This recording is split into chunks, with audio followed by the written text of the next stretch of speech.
आसावा brothers commerce junior college, concept based education, जहां सपने सच होते हैं। Hello student, I am professor Anuradha Asawa. Last video में हम लोगों ने स्टार्ट किया था M1 का चैप्टर फर्स्ट मैथमेटिकल लॉजिक। हम लोग आज थोड़ा सा पहले रिव्यू देख ले कि क्या क्या था उसके अंदर। हम लोगों ने उसके अंदर देखा था what is mean by logic. Logic totally deals with reasoning. उसके बाद देखा था हम लोगों ने statement means what. Statement means it is a declarative sentence which has either true or false value but not both at a time. या तो वो जो डिक्लेरेटिव सेंटेंस है वो या तो ट्रू होना चाहिए या तो फॉल्स होना चाहिए, पर एट अ टाइम दोनों नहीं होने चाहिए। उसे स्टेटमेंट बोला जाता है। किसी भी स्टेटमेंट की ट्रूथ वैल्यू क्या होती है? अगर दिया हुआ स्टेटमेंट ट्रू है then its truth value is denoted by capital T, और अगर दिया हुआ कोई भी स्टेटमेंट फॉल्स है तो उसकी truth value is denoted by capital F। अब ऐसे कुछ सेंटेंसेस है जिन्हें ऑलरेडी स्टेटमेंट नहीं बोला गया है। Sentences which are not statement like exclamatory sentence, imperative sentence, interrogative sentence and open sentence are not a statement। exclamatory मतलब जहाँ पे exclamatory sign हो, imperative मतलब जहाँ पे order या command हो, interrogative मतलब जहाँ पे question हो, open sentence मतलब जहाँ पे insufficient information दी हुई हो, जैसे कि आधी अधूरी information दी हुई होगी तो उसे open sentence बोला जाता है। एक important note हम लोगों ने कल भी लिखी थी, वो थी if any sentence is not a statement then it don't have any truth value। कोई भी सेंटेंस अगर स्टेटमेंट नहीं होता तो वो बिलोंग नहीं करता है कोई भी truth value. Okay, let's start with exercise 1.1 जिसमें कुछ क्वेश्चंस दिए हुए हैं। आपको बोला गया है कि नीचे दिए हुए सेंटेंसेस में से कौन से स्टेटमेंट है, अगर है तो आपका आंसर जस्टिफाई करके उसकी ट्रूथ वैल्यू लिखो, और नहीं है तो वैसे भी आप रीजन दो। तो सबसे पहले start with problem first. A triangle has n sides। क्या है? इट इज अ सेंटेंस और statement. It is a declarative sentence, it means it is a statement. तो आंसर हमें कैसे लिखना है? It is a statement. Okay, statement तो है क्योंकि ये डिक्लेरेटिव सेंटेंस है। अब बस आपको इसकी ट्रूथ वैल्यू देखनी है। अगर स्टेटमेंट है तो ये बिलोंग करता है ट्रूथ वैल्यू को। अगर स्टेटमेंट है तो ट्रूथ वैल्यू होनी कंपल्सरी है। तो क्या बोला है? A triangle has n sides. आप लोगों ने बचपन से देखा है, शायद 5th स्टैंडर्ड से लेके आज तक, कि ट्रायंगल को कितने साइड्स होते हैं। कोई भी ट्रायंगल ऐसे ही ड्रॉ करेगा ना, व्हिच हैज 3 साइड्स। तो उन्होंने क्या बोला है आपको? Triangle has n sides. नहीं, ट्रायंगल हैज ओनली 3 साइड्स। कुछ भी हो जाए, ट्रायंगल को 3 ही साइड्स होते हैं। तो इसकी ट्रूथ वैल्यू क्या होगी? False, which is denoted by capital F। आया समझ में? इसकी ट्रूथ वैल्यू क्या है? F। The sum of interior angles of a triangle is 180 degree। क्या दिया है? The sum of interior angles of a triangle is 180 degree। It is a declarative sentence, it means it is a statement। Answer हमें हमेशा ऐसे ही लिखना है, it is a statement and its truth value is। अगर statement है तो obvious इसको truth value होगी। तो हमें ये भी पता है, हम लोगों ने ज्योमेट्री में पढ़ा है कि एंगल, ट्रायंगल के जितने भी एंगल्स होते हैं उन इंटीरियर एंगल्स की एडिशन हमेशा 180 डिग्री होती है। इट्स अ यूनिवर्सल ट्रूथ, हमेशा 180 डिग्री होती है। तो इसकी truth value, it is a true statement, therefore its truth value is capital T। Now next, third one, you are amazing। क्या बोला है यहाँ पे? You are amazing। exclamatory sign use किया है, it means it is a exclamatory sentence। तो लिखेंगे it is an exclamatory sentence। अगर ये exclamatory sentence है तो स्टेटमेंट है क्या? क्या बोला है? कुछ सेंटेंसेस ऐसे हैं जो स्टेटमेंट नहीं है, जिसमें एक्सक्लेमेटरी आता है। अगर दिया हुआ सेंटेंस एक्सक्लेमेटरी सेंटेंस है तो it is not a statement, और अगर ये स्टेटमेंट है ही नहीं तो इसे ट्रूथ वैल्यू नहीं होगी। आया समझ में? Question number 4, please grant me a loan. जहाँ पे रिक्वेस्ट, ऑर्डर, कमांड दिया हुआ होगा तो it means it is what, it is an imperative sentence. तो क्या लिखेंगे, it is an imperative sentence. और इंपेरेटिव सेंटेंस स्टेटमेंट होता है क्या, नहीं होता है, it is not a statement. और अगर कोई भी सेंटेंस स्टेटमेंट है ही नहीं तो उसे ट्रूथ वैल्यू नहीं होती है। Now next question number 5, root के अंदर -4 इज एन इरेशनल नंबर। आपको पता है अगर रूट के अंदर माइनस आ जाता है तो ये आई होता है, और आई किसे बिलोंग करता है, आई बिलोंग्स टू कॉम्प्लेक्स नंबर। तो ये कॉम्प्लेक्स नंबर होना चाहिए, उन्होंने ये रैशनल नंबर दिया है। तो दिया हुआ सेंटेंस डिक्लेरेटिव सेंटेंस है, it means it is a statement, बस ट्रूथ वैल्यू उसकी क्या है, फॉल्स है। It is a statement and its truth value is false. क्या है, गलत है, क्योंकि ये कॉम्प्लेक्स नंबर है। Now next, sixth one, x square minus 6x plus 8 is equal to 0 implies x is equal to -4 and x is equal to -2। Quadratic equation दिया है, obvious एक क्वाड्रेटिक इक्वेशन को दो वैल्यूज होती है, यहाँ पे उन्होंने दो वैल्यूज दी है। आप या तो ये वैल्यूज इस इक्वेशन में पुट करके उस इक्वेशन को फुलफिल करती है कि नहीं करती है वो चेक करो, अदरवाइज क्वाड्रेटिक इक्वेशन को डायरेक्टली सॉल्व करो। तो हम लोग इस क्वाड्रेटिक इक्वेशन को डायरेक्टली सॉल्व करके देखते हैं। कैसे ये करते हैं हम लोग, इसके रूट्स, जो लास्ट वाला नंबर होता है उसका मल्टीप्लिकेशन और मिडिल वाले नंबर का एडिशन होना चाहिए। तो -4 -2 8 होता है, और ऐड करो तो -6 होता है। ओके, तो इसे कैसे लिखते हैं हम लोग, x square -6x sorry -4x -2x plus 8 is equal to 0। x common, x -4 -2 into x -4 is equal to 0। दो brackets are ready, x -4 and x -2।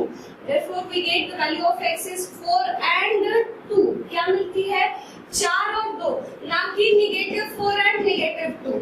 Therefore दिया हुआ सेंटेंस एक स्टेटमेंट है, बट उसकी ट्रूथ वैल्यू क्या है, फॉल्स है।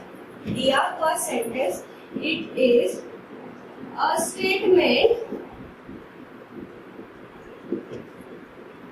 And its truth value is false. क्यों, क्योंकि x 4 और 2 आता है, ना कि -4 और -2।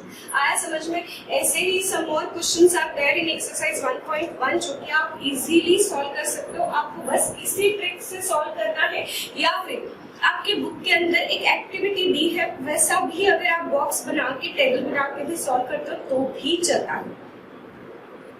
क्या होता है ये जानने के बाद हम लोग देखते हैं कंपाउंड स्टेटमेंट क्या होता है। A compound statement is form by combining 2 और more simple statements with the help of logical connective. जब 2 से ज्यादा, 2 या 2 से ज्यादा सिंपल स्टेटमेंट्स अगर एक दूसरे के साथ बाइंड होके with the help of logical connective एक नया स्टेटमेंट बनेगा, उस स्टेटमेंट को कंपाउंड स्टेटमेंट बोला जाता है। सिंपल स्टेटमेंट मतलब डिक्लेरेटिव सेंटेंस, सिंगल स्टेटमेंट होता है उसे सिंपल स्टेटमेंट बोला जाता है। ऐसे 2 या 3 सिंपल स्टेटमेंट्स को अगर आप कंबाइन करते हो with the help of logical connectives, क्योंकि 2 स्टेटमेंट को कंबाइन करना है तो कुछ ना कुछ तो बॉन्डिंग होनी चाहिए, कुछ ना कुछ इंटरमीडिएटर होना चाहिए, उसे लॉजिकल कनेक्टिव बोला जाता है। उसकी हेल्प से जो स्टेटमेंट बनता है उसे कंपाउंड स्टेटमेंट बोला जाता है। अब लॉजिकल कनेक्टिव क्या होता है, it is a mediator. It is used to connect or combine 2 or more statements. It is used to connect or combine 2 or more statement. अब लॉजिकल कनेक्टर्स बहुत सारे होते हैं, बहुत सारे, इंग्लिश में तो बहुत सारे होते हैं, पर हमें मैथमेटिकली सिर्फ 5 लॉजिकल कनेक्टर्स देखने जो है and, or, not, if then और इफ एंड ओनली इफ, इतने 5 लॉजिकल कनेक्टर्स हम लोगों को देखने हैं। एक बोर्ड मैंने आपके सामने बनाया टेबल, जिसमें क्या क्या लिखा है, लॉजिकल कनेक्टिव्स लिखे हैं, उनके सिंबल है, और वो लॉजिकल कनेक्टिव यूज करके जो नया कंपाउंड स्टेटमेंट बनता है उसे क्या बोला जाता है मैथमेटिकली, वो लिखा है। सबसे पहला लॉजिकल कनेक्टिव है एंड, जिसे डिनोट किया जाता है, जिसका सिंबल है उल्टा वी।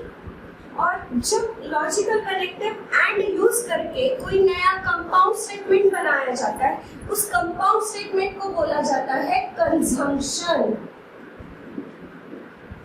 मैथमेटिकल नाम क्या है उसका, कंजंक्शन। सेकेंड लॉजिकल कनेक्टिव और, जिसे सिंबॉलिकली डिनोट किया जाता है सीधा वी। और जब और यूज करके कोई नया कंपाउंड स्टेटमेंट बनाया जाता है, उसे मैथमेटिकली बोला जाता है डिसजंक्शन। क्या बोला जाता है, डिसजंक्शन। जब एंड यूज किया जाता है तो कंजंक्शन बोला जाता है, और जब और यूज किया जाता है तो उसे डिसजंक्शन बोला जाता है। किसी भी स्टेटमेंट में अगर नॉट लगाया जाता है, जिसे डिनोट किया जाता है सोया हुआ एस, क्या, सोया हुआ एस, अगर नॉट यूज किया है तो जो कंपाउंड स्टेटमेंट बनता है उसे बोला जाता है निगेशन। जब किसी कंपाउंड स्टेटमेंट में इफ देन को यूज किया जाता है, उसे डिनोट किया जाता है सिंगल साइडेड एरो। एरो तो सिंगल साइडेड ही होना चाहिए, बट स्लीपिंग लाइन अगर दो दो होती है तो भी चलेगा, सिंगल हो चाहे डबल हो, पर एरो का जो साइन होता है, जो एरो का नीक होता है, वो एक ही साइड होना चाहिए, सिंगल साइडेड एरो, जिसे मैथमेटिकली बोला जाता है इम्प्लीकेशन। इम्प्लीकेशन और कंडीशनल स्टेटमेंट। इम्प्लीकेशन या फिर कंडीशनल स्टेटमेंट बोला जाता है। ओके, और जब कोई कंपाउंड स्टेटमेंट बनाया जाता है with the help of if and only if logical connective, जिसे डिनोट किया जाता है डबल साइडेड एरो से, जिसमें स्लीपिंग लाइन नो मैटर दो हो चाहे सिंगल हो, तो उस कंपाउंड स्टेटमेंट को बोला जाता है डबल इम्प्लीकेशन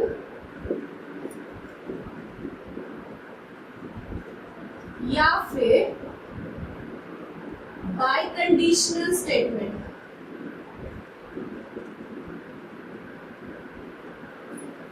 आज समझ में, बहुत सारे लॉजिकल कनेक्टिव्स होते हैं, ऑब्वियस दो स्टेटमेंट को कंबाइन करना होगा तो किसी ना किसी की हेल्प लेनी जरूरी है। इंग्लिश में बहुत सारे लॉजिकल कनेक्टिव्स होते हैं, मैथमेटिकली हमें सिर्फ 5 लॉजिकल कनेक्टिव्स देखने, जो है and, or, not, if then, if and only if. अब हम लोगों ने ये लॉजिकल कनेक्टिव्स देखे, जिनके सिंबल्स भी देखे। एंड का सिंबल होता है उल्टा वी, और का सिंबल होता है सीधा वी, निगेशन का सिंबल, नॉट का सिंबल होता है सोया हुआ एस, इफ देन के लिए होता है सिंगल साइडेड एरो, चाहे स्लीपिंग लाइन डबल हो चाहे सिंगल हो। इफ एंड ओनली इफ के लिए होता है डबल साइडेड एरो, चाहे सिंगल लाइन हो चाहे डबल लाइन हो। अब जब एंड यूज करके कोई कंपाउंड स्टेटमेंट बनता है, उसे बोला जाता है कंजंक्शन। और यूज करके कोई कंपाउंड स्टेटमेंट बनता है, जिसे बोला जाता है डिसजंक्शन। नॉट यूज करके कोई कंपाउंड स्टेटमेंट बनता है, उसे कहा जाता है निगेशन। इफ देन यूज करके कोई कंपाउंड स्टेटमेंट बनता है, उस स्टेटमेंट को इम्प्लीकेशन बोलते हैं या फिर conditional statement. If and only if use करके जो कंपाउंड स्टेटमेंट बनता है, उसे कहते हैं या तो डबल इम्प्लीकेशन और बाय कंडीशनल स्टेटमेंट। अब ये तो सिर्फ स्टेटमेंट्स हुए हैं, अब हम लोग देखेंगे इनकी ट्रूथ वैल्यूज कैसे होती है। Now we are going to study the main part of chapter logic, जो कि एक गेम है, belongs to the truth tables of all the compound statements। क्या है, एक गेम है ट्रूथ टेबल वाला। सबसे इम्पोर्टेंट पार्ट ऑफ लॉजिक है ट्रूथ टेबल्स। इसके ट्रूथ टेबल्स आपके कंपाउंड स्टेटमेंट के ट्रूथ टेबल्स। क्या, क्यों ट्रूथ टेबल्स हम लोग बना रहे, क्योंकि लॉजिक क्या बोला गया है, लॉजिक डील्स विथ रीजनिंग। क्या क्या पॉसिबिलिटीज हो सकती है, जैसे कि ट्रेंड क्या चल रहा है अभी, कोरोना का चल रहा है। अगर हम लोग कोरोना सेंटर पे जाते हैं तो मन में क्या क्या ख्याल आते हैं, हम लोग क्या क्या सोचते हैं। अगर नेगेटिव आया बहुत बढ़िया बात है, पर अगर मैं पॉजिटिव आया तो मुझे 14 डेज के लिए क्वारंटाइन होना पड़ेगा। अगर मैं क्वारंटाइन होता हूँ तो क्या मुझे हॉस्पिटलाइज किया जाएगा, क्या मुझे कोविड सेंटर रखा जाएगा या मुझे होम आइसोलेशन में रखा जाएगा? अगर मैं होम आइसोलेशन में रहता हूँ तो बेटर है। और क्या क्या सोचता है, अगर हॉस्पिटलाइज होता हूँ तो क्या मुझे प्रॉपर डोज मिलेगा, क्या मुझे प्रॉपर खाना टाइम टू टाइम मिलेगा? ये सब चीजें हम लोग सोचते हैं। इसे बोला जाता है logic, which is deals with the reasoning. कोई परफेक्ट सॉल्यूशन आपको कब मिलेगा? जब आपके पास उस कोरोना टेस्ट के रिजल्ट होंगे, तब आपके पास परफेक्ट रीजनिंग होगा। बस एक ही लाइन से हम लोगों को चलना होगा। सेम थिंग है, अगर हमारे पास दो स्टेटमेंट है जिनमें से कोई ट्रू है कोई फॉल्स है, तो इसको डील कैसे किया जाता है, इसका रीजन क्या क्या होता है, या फिर कोई पहला स्टेटमेंट ट्रू है दूसरा फॉल्स है तो उसका कंपाउंड स्टेटमेंट पे क्या इफेक्ट होता है, इसलिए हम लोग ट्रूथ टेबल्स बनाते हैं। सबसे पहले देखते हैं कंजंक्शन वाला truth table. Conjunction means what? That two or more simple statements combined with logical connective and। इससे अगर लॉजिकल कनेक्टिव एंड यूज करके कोई कंपाउंड स्टेटमेंट बना है तो उसे हम लोग क्या बोलेंगे? कंजंक्शन बोलेंगे। अब कंजंक्शन हम लोगों ने सबसे पहले देखा, statements are always denoted by small letters where started from P, Q, R, S, T, so on। तो स्टार्ट कहाँ से करना है? पहला स्टेटमेंट P होगा, दूसरा Q। अगर ये पहला P और Q है जो कि लॉजिकल कनेक्टिव एंड से जॉइंट किया गया है, तो इसे सिंबॉलिकली कैसे लिखा जाता है? इसे लिखा जाता है ऐसे, P एंड का सिंबल है उल्टा V Q। आया समझ में? P एंड Q रीड कैसे करेंगे? P and Q where two simple statements are combined with logical connective and को कैसे डिनोट किया जाता है? उल्टे V से। अब इस कंजंक्शन का ट्रूथ टेबल कैसे होता है? ट्रूथ टेबल ऑफ कंजंक्शन क्या कर रहे हैं हम लोग? बस पॉसिबिलिटीज देख रहे हैं कि क्या क्या हो सकता है। तो पहला स्टेटमेंट है P, दूसरा है Q, और जो कंपाउंड स्टेटमेंट बना गया है उसे P एंड Q फॉर्म में लिखेंगे। ओके, पॉसिबिलिटीज क्या क्या हो सकती है? जैसे हम लोग प्रोबेबिलिटी करते हैं, आपको पता है अगर 7 girls are sitting for a photograph तो कितने वेट से उनके फोटोग्राफ्स लिए जाते हैं आपको आता है, तो प्रोबेबिलिटी जो होता है। सेम चीज आपको यहाँ पे लॉजिक में करनी है, पॉसिबिलिटीज कितनी होती है। ट्रूथ स्टेटमेंट के अंदर या तो स्टेटमेंट ट्रू होगा पहला, दूसरा फॉल्स होगा, सॉरी पहला ट्रू होगा मे भी दूसरा भी ट्रू होगा, या तो पहला ट्रू होगा दूसरा फॉल्स होगा, या तो पहला फॉल्स होगा दूसरा ट्रू होगा, या फिर पहला फॉल्स होगा और दूसरा भी फॉल्स। कितनी पॉसिबिलिटीज आई यहाँ पे? 4 पॉसिबिलिटीज। कैसे आया? यहाँ पे एक फॉर्मूला दिया जाता है। फॉर्मूला क्या है? फॉर्मूला कितनी ट्रूथ वैल्यूज होती है किसी स्टेटमेंट के अंदर? 2n, where n stands for number of statements, n stands for number of statement। किसी भी कंपाउंड स्टेटमेंट के अंदर जितने स्टेटमेंट है वो अगर 2 के रेज़र 2 में लेके वो वैल्यू आप फाइंड आउट करो तो उतनी उसकी पॉसिबिलिटीज होती है। आया समझ में?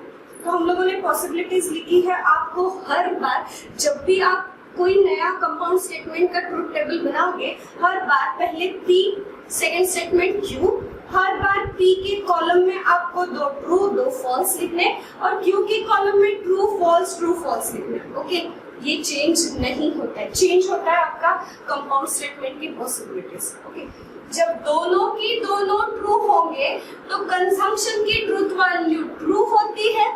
जब दोनों की दोनों ट्रू होंगे तभी कंजंक्शन की वैल्यू ट्रू होती है, अदरवाइज फॉल्स होती है। अगर दोनों स्टेटमेंट ट्रू है तो कंजंक्शन की वैल्यू ट्रू, अदरवाइज कोई अकेला भी ट्रू हो, दोनों फॉल्स हो, कुछ भी हो, otherwise it is false. Example लेके देखते हैं। पहला एग्जांपल है 2 + 3 = 5 and Nagpur is in Vidarbha. क्या example 2 + 3 = 5 and Nagpur is in Vidarbha. तो हमारा P क्या हुआ यहाँ पे?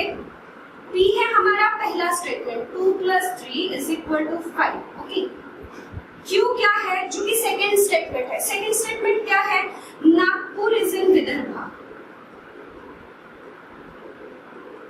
Okay, Nagpur is in Vidarbha.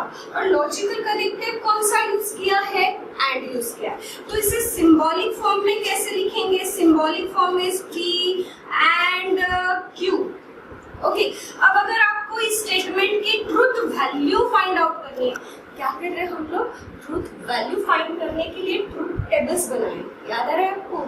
A declarative sentence has either true or false।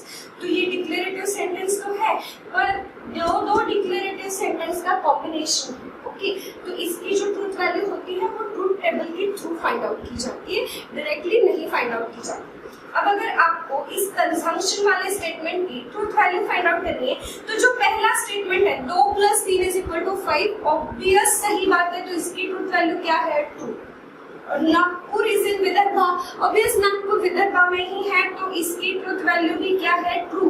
अगर दोनों ट्रू है, पहला स्टेटमेंट भी ट्रू, दूसरा स्टेटमेंट भी ट्रू, तो कंजम्पशन की ट्रुथ वैल्यू क्या होती है? ट्रू। तो इस कुल मिला के पूरे स्टेटमेंट कंजम्पशन वाले कंपाउंड स्टेटमेंट की ट्रुथ वैल्यू है ट्रू। ऐसे फाइंड आउट किया जाता है। सबसे पहले आपको डिनोट किया जाता है what is your P, what is your Q, then write down the symbolic form और then find out the truth value. Okay, एक नोट दी है यहाँ पे, सम अदर इंग्लिश वर्ड्स। कोई अदर इंग्लिश वर्ड्स भी ऐसे हैं जो एंड के इंस्टेड आपको यूज करना है, एंड के अलावा भी यूज किए जाते हैं एज अ एंड। क्या क्या है वो?